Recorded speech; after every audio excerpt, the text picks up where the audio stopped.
So, where are you all from? Seems like a pretty simple question, but it's actually tied into some of the key foundational concepts that we're going to be working on all semester long in this course. It's related to these things called primary discourses, secondary discourses, and communicative competence. In fact, this is probably one of the most, if not the most important slideshow of the entire year because we're going to focus on these particular concepts that will be in almost every single text that you read.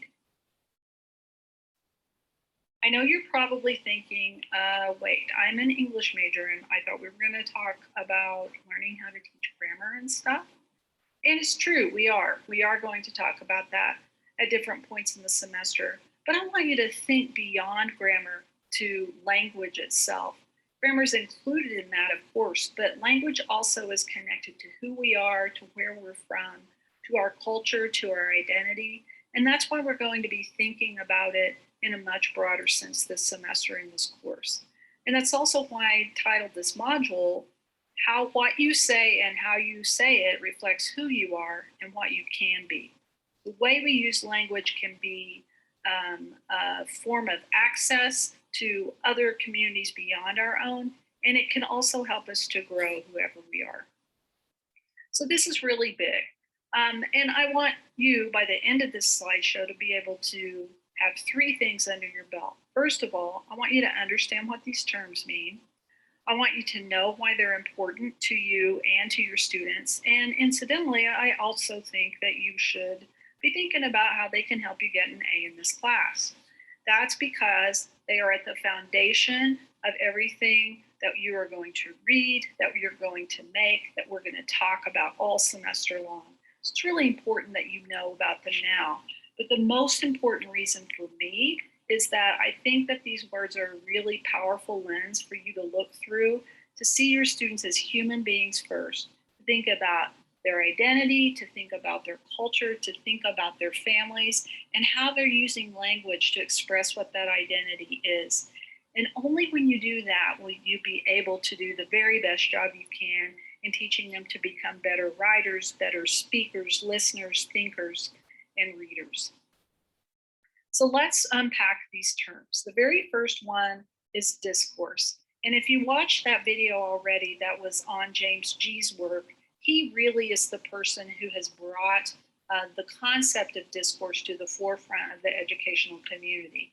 And just in layman's terms, it basically means a specialized language that you use in a particular community to show that you belong. The first kind of discourse actually is your primary discourse. And that's not a typo that you see on the page. That D is a capital D for a reason.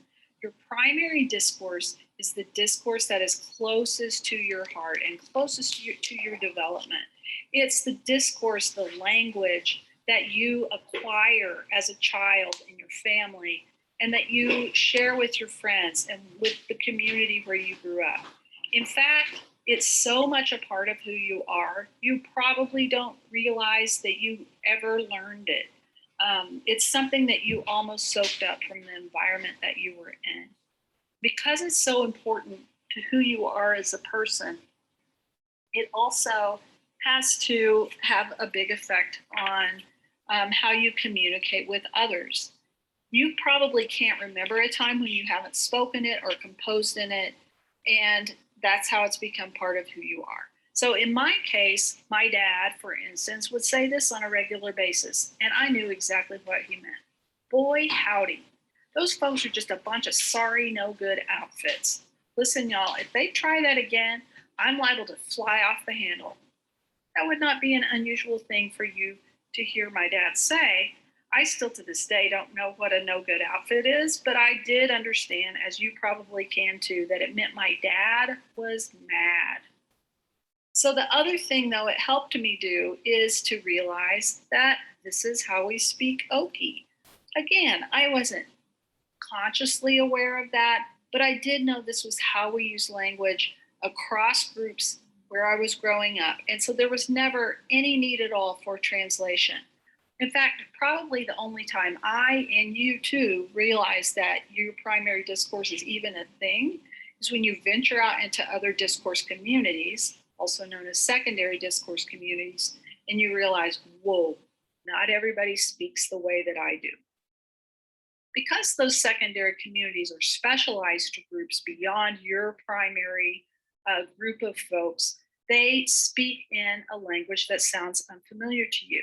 Now, I'm not talking about speaking in a different language altogether from English, but they use words, they put language together in a way that's not familiar to you. It sounds almost foreign to your ears. I want to give you an example. So, whenever I was in high school, I went to a really small town. I had 76 people in my graduating class. We didn't even have a stoplight in my hometown whenever I was growing up. And then I went to the University of Oklahoma, where there were about 20,000 students there. So I was like a little fish in a gigantic pond. And I realized as I was listening to people speak, whoa, there are not a lot of people that talk the way I do where I grew up. And if I want to prove that I belong, I'm going to have to keep this note to self in mind. I have to speak more like I write. I'm going to have to tone down my accent. And I'm going to have to say the same thing, but use different words to do it. So something like my dad said, boy, howdy, those folks are just a bunch of sorry, no good outfits. Listen, y'all, if they act like that again, I'm liable to fly off the handle. It's not anything like I would say in an English class as an English major. Instead, I might say something more like this. I'm sorry, but I'd prefer not to work with that group again. To tell you the truth, if they didn't pull their weight on this project, I'm worried that I'd lose my temper. Means basically the same thing, sounds entirely different. And so, as a student who was an English education major at the University of Oklahoma, I really experienced the shift in my identity. When I was in my small town, I was a leader at my school. I was a kid who wasn't afraid to ask questions in class or to share my ideas. It felt very comfortable to me to speak in school the way I spoke at home. But when I moved into that secondary discourse community of the Department of English at the University of Oklahoma, I almost became mute. It really turned me into this quiet kid who only spoke whenever I was called on. And so my identity had to go through that shift. I knew I was a smart kid, but I was worried that if I spoke the way I spoke in my home, I really wouldn't sound that way.